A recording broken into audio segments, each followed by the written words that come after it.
In 1458, Matthias Corvinus, son of Hunyadi, inherited his father's legacy. However, while Hunyadi had advocated for an offensive war, Matthias and the Hungarian nobility favored a defensive strategy instead. In a previous year, Skanderbeg struck with fury at Albulena, crushing a colossal Ottoman force. Pope Callixtus III, desperate after Belgrade's siege, clung to one hope: a victory to reignite the crusade. Callixtus crowned Skanderbeg captain general of the Holy See. Yet, in his empire's depths, Mehmed II burned with fury. Albania had become a thorn in his flesh, defying his unstoppable conquest. He had tasted defeat, he would not endure it. His armies would march again, this time to crush Skanderbeg entirely. Skanderbeg saw the storm approaching and turned to diplomacy, urging Europe's rulers to unite. The time for hesitation was over. War had come. In 1458, King Alfonso V of Aragon died, shaking southern Europe's balance of power. He had been Skanderbeg's greatest ally, and his loss cast uncertainty over their steadfast partnership. A decade earlier, Skanderbeg had sent General Demetrios Rears to crush a rebellion in Crotone, securing Alfonso's rule. In gratitude, Alfonso granted his warriors land in Sicily, forming the first Arboresh settlements in the area and forging a bond sealed in blood and war. Now Alfonso was no more, and Skanderbeg acted swiftly. His emissaries rode with urgency to Naples, carrying both condolences for the fallen monarch and blessings for his heir, Ferdinand I. But succession was rarely without struggle, and soon the air of mourning gave way to the drums of war. René d'Anjou emerged from the shadows to challenge Ferdinand's claim, citing his family's historic rule over Naples and the fact that Ferdinand was merely Alfonso's illegitimate son. The southern Italian nobility, with Angevin roots, turned against Ferdinand, rallying behind René, ready to overturn the Aragonese grip on the throne. Among the dissenters stood Giovanni Antonio del Balzo Orsini, the Prince of Taranto, and the infamous mercenary Jacopo Piccinino, a ruthless condottiere whose blade had long been stained with the blood of Italy's wars. The storm of rebellion gathered momentum, and soon only a handful of strongholds remained loyal to Ferdinand.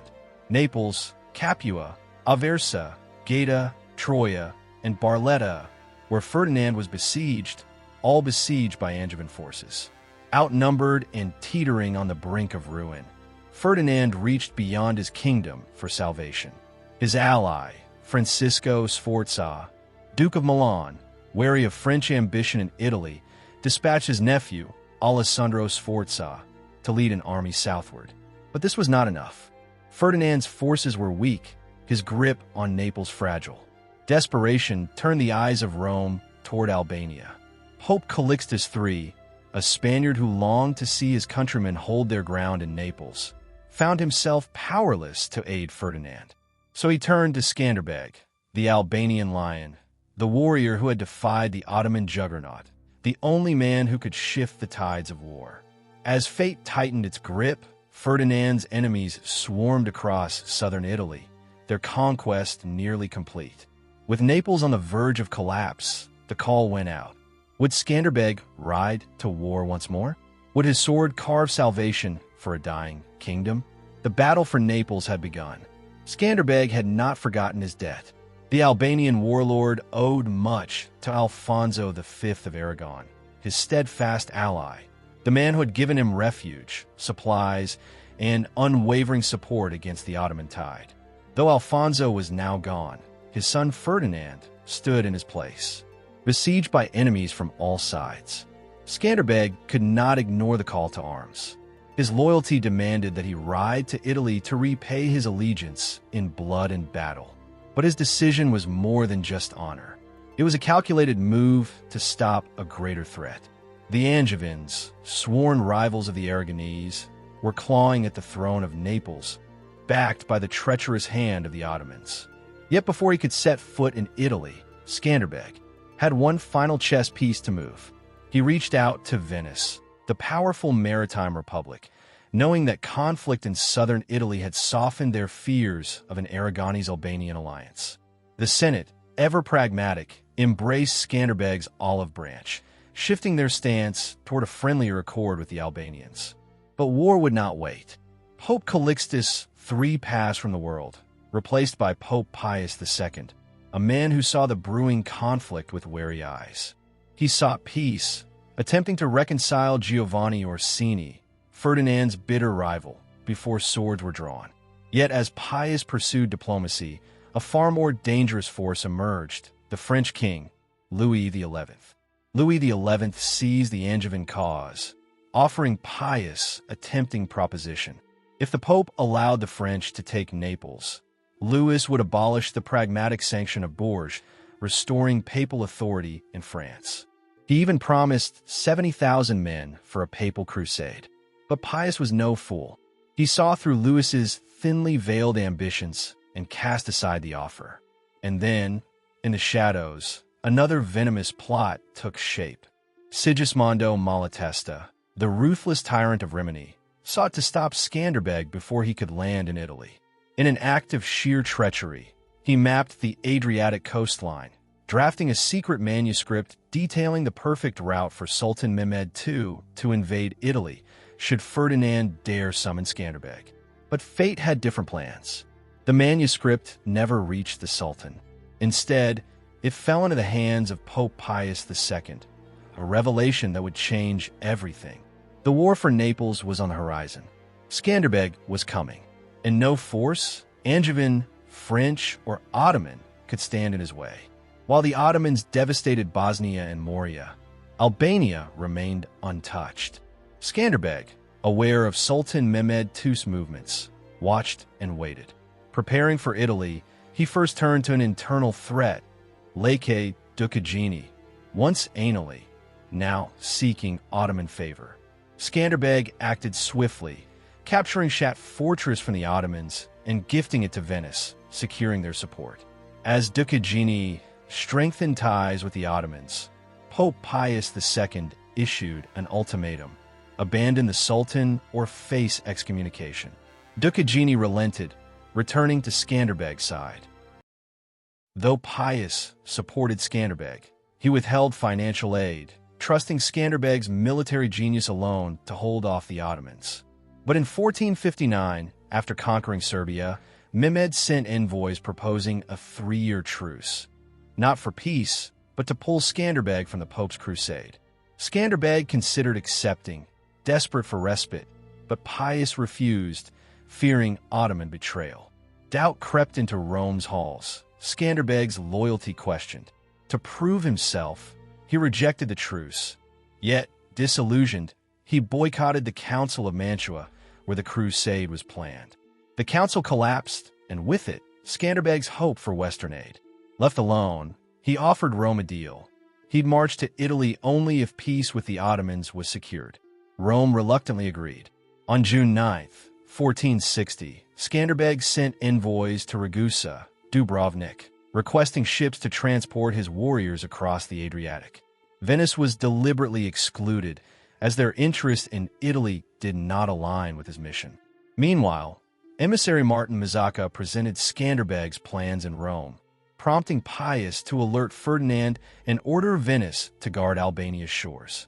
Finally, in mid-June 1461, Skanderbeg agreed to a truce with Mehmed. The armistice was signed, but peace in Albania was never meant to last. On September 17, 1460, Skanderbeg made his move, dispatching 500 Albanian cavalry to Barletta in Apulia, led by his young nephew Constantine.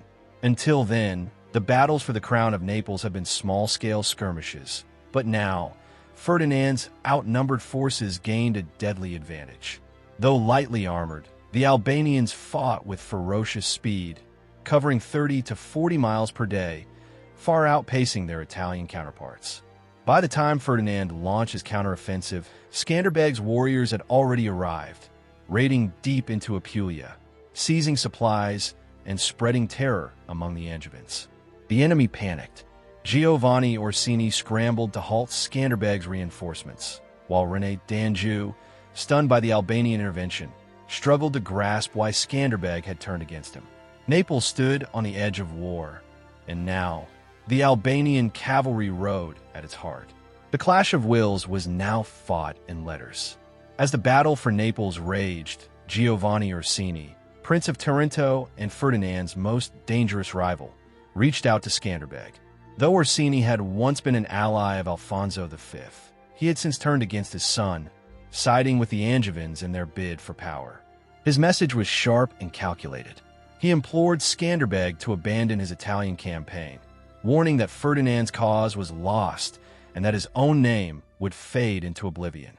Orsini promised greater rewards under René d'Anjou, urging the Albanian warlord to choose fortune over loyalty. But Skanderbeg was unshaken. In his reply to Ferdinand, dated October 10, 1460, his words rang defiant and resolute. "May God guard your majesty from harm and danger, but however things may turn out, I am the friend of virtue, not fortune." Skanderbeg also responded to Orsini's threats with the following letter. "Moreover, you scorn our people, claiming the Albanians as nothing more than sheep, and according to your customs think of us with only insults. It would seem you know nothing of the origins of our race. Our elders were the Epirotes from whence Pyrrhus himself came forth, the might of whom the Romans could barely withstand. Those very Epirotes whom with their weapons set forth and conquered Taranto and much of Italy. There exists no challenge to their might from the likes of the Tarentines, a species of wet men born only to catch fish. And since you proclaim Albania a part of Macedonia, you grant also then our elders as nobles who went as far as India under Alexander the Great, defeating all the people that came before them with great ease. From those men descend these who you call sheep. But the nature of things is not changed. Why do your men run away in the faces of sheep?" Skanderbeg was no mercenary, no mere condottiere chasing gold. He was a warrior bound by loyalty, determined to stand by his ally, even in the face of ruin. He reinforced his stance, sending another letter to Pope Pius II, assuring Rome that the Albanians were battle-hardened and ready for war, despite the skepticism of Italy's rulers. But the purpose of these letters was not just diplomacy. They were weapons of psychological warfare. The battle for Naples was no longer just fought in the fields. It was fought in words, alliances, and the wills of men. By October 1460, Ferdinand struck back, reclaiming territories from Capua to Beneventum. But in the east, his enemies remained unshaken. The most dangerous among them was Jacopo Piccinino, the ruthless mercenary commander determined to choke off Neapolitan reinforcements before they could reach Apulia. With his eastern defenses crumbling, Ferdinand took decisive action, entrusting Constantine, Skanderbeg's nephew, with a critical mission to break Piccinino's grip on the region. Alongside Constantine's lightning-fast cavalry, Francesco del Balzo, Duke of Andria, crushed Ercole d'Este in Gargano, seizing control of the custom duties, the financial lifeline that fed Piccinino's war machine. For 3 relentless months, battle raged, and Ferdinand clawed back lost ground. But Piccinino, ever calculating, launched a counteroffensive, rallying Giovanni Orsini's men to besiege key fortresses. The pressure exploded on May 28, 1461 at Venosa, where Albanian cavalry stormed into battle, but the tide turned against Ferdinand.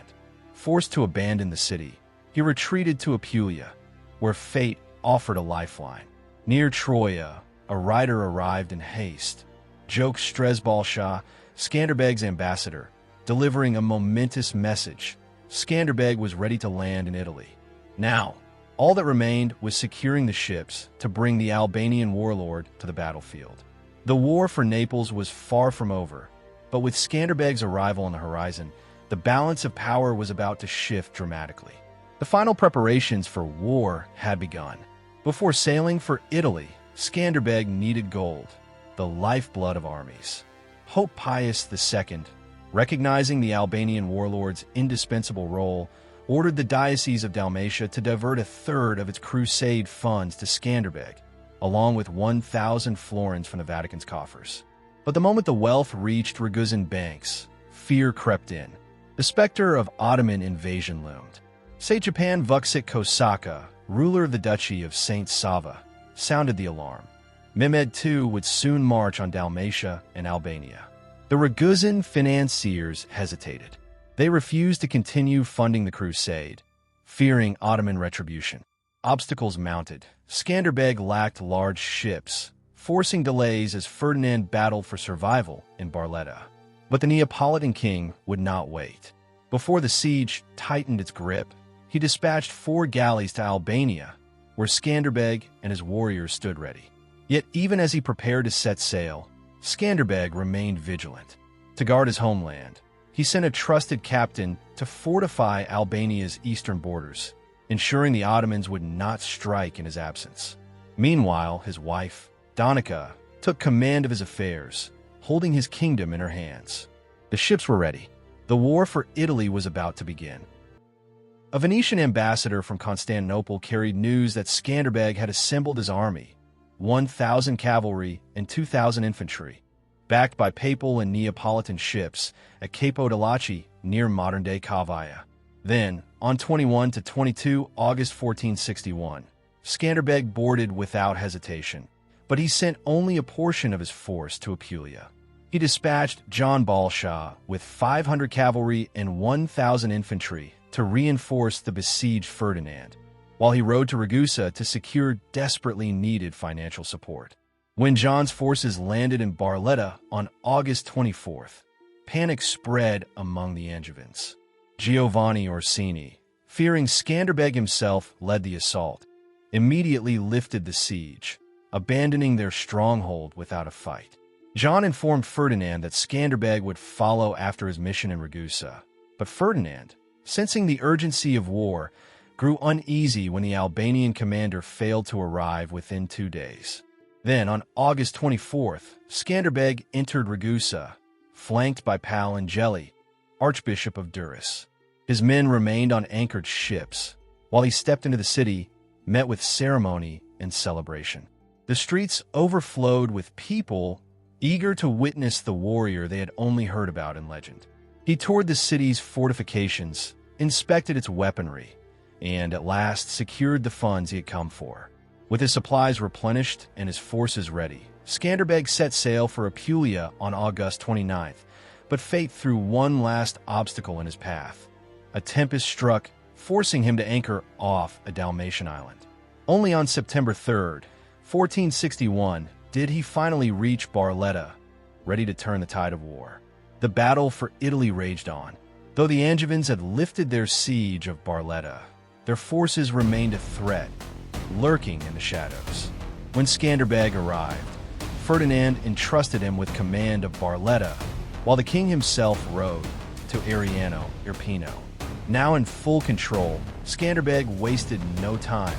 His next target was Ferdinand's enemies. The ranks of his adversaries were formidable. Giovanni Orsini, Jean d'Anjou, Piccinino, and Francesco del Balzo, all entrenched in Andria, confident in their 7,000 heavily armored cavalry. But Skanderbeg's Albanian warriors fought differently. Their swift horses, light armor, and fluid formations made them unstoppable, slicing through rigid Italian lines with merciless precision. In one daring assault, an Albanian fighter captured Alois Minucciolo, lord of the castle of Monte Sant'Angelo, imprisoning him in Barletta's fortress. Years later, Ferdinand would reward Skanderbeg's loyalty, gifting him the castle itself. Sensing their forces overpowered, Piccinino and his commanders attempted direct battle, but the combined strength of Albanian and Neapolitan forces forced them into retreat, fleeing from Andria's plains to Acquaviva del Fani. Venice, hearing of their humiliating withdrawal, swiftly alerted Francisco Sforza. But Skanderbeg was far from finished. He marched on Taranto, where Giovanni Orsini ruled. Desperate, Orsini once again pleaded for Skanderbeg to halt his invasion, but Ferdinand distrusted him. The prince had sworn loyalty before, only to betray. Skanderbeg pressed forward, his raids tearing through Orsini's lands. In a brilliant maneuver, Skanderbeg divided his forces. Moisi Arian at Galami, Vladen Jurica, and Skanderbeg himself led simultaneous attacks in 3 directions, striking without mercy, without pause, exhausting Orsini's army day and night. By October, with the Angevins absent, Skanderbeg pillaged Orsini's territories from Barletta and Andria, while Ferdinand crushed resistance in Calabria, reclaiming Cosenza and Castrovillari. Desperate, Orsini begged for a truce. Skanderbeg refused. On October 27th, Skanderbeg captured Gesualdo, proving that his campaign would not cease. Finally, Piccinino himself sued for peace. Believing victory was near, Skanderbeg accepted, hoping the bloodshed would end. But in war, peace is never certain. The fragile truce shattered when reports surfaced that Piccinino had no intention of keeping his word. Skanderbeg wasted no time. Battle was inevitable. Under the cover of moonlight, he led his warriors toward the Angevin camp, but the enemy had already fled, warned by a deserter. Undeterred, Skanderbeg returned to Barletta, reinforced by Ferdinand's troops, and split his army, one force under Alessandro Sforza, the other under his own command. Their target, Troia. Knowing battle would erupt between Troia and Lucera, Skanderbeg seized Seggiano, a strategic mountain, giving his forces a refuge if the fight turned against them. But Piccinino had the same idea. As his army closed in, the two forces collided in a brutal clash. The battle raged until dusk, and Jean d'Anjou's troops crumbled under Skanderbeg's relentless assault. Piccinino fled, abandoning his campaign and seeking refuge with Sigismondo Malatesta, plotting new attacks against the Papal state. With the Angevin forces broken, Skanderbeg set his sights on Trani, a crucial stronghold in Apulia. On December 28, 1461, Gratiani, the vice-commander, capitulated. After weeks of marauding, his Albanian warriors joined Alessandro Sforza, and all recaptured fortresses were delivered to Ferdinand. With their fortunes dwindling, Ferdinand's enemies sought peace, offering 150,000 ducats, an offer Ferdinand refused. This marked one of Skanderbeg's last acts in Italy. By January 1462, he departed Apulia, leaving behind his soldiers to secure Ferdinand's reign. Returning through Ragusa, he was greeted as a hero, but bad weather delayed his departure. After 10 days, he finally sailed home, purchasing grain from Sicily to support his warriors. Though Skanderbeg had left Italy, his impact endured. Ferdinand achieved a decisive victory at Orsara in August 1462, largely thanks to the Albanian campaign. Iovianus Pontanus, in his book De Bello Neapolitano, proclaimed Skanderbeg's swift tactics as the key to Ferdinand's success. His triumphant return to Albania did not bring peace. War was coming. By July 1462, the Ottoman armies resumed their invasion, and within 1 month, Skanderbeg defeated 3 Ottoman forces. Though he signed a peace treaty in April 1463, he soon turned to Venice, joining Pius II's newly declared crusade against the Ottomans. The warrior of Albania was not done fighting. A new war was on the horizon.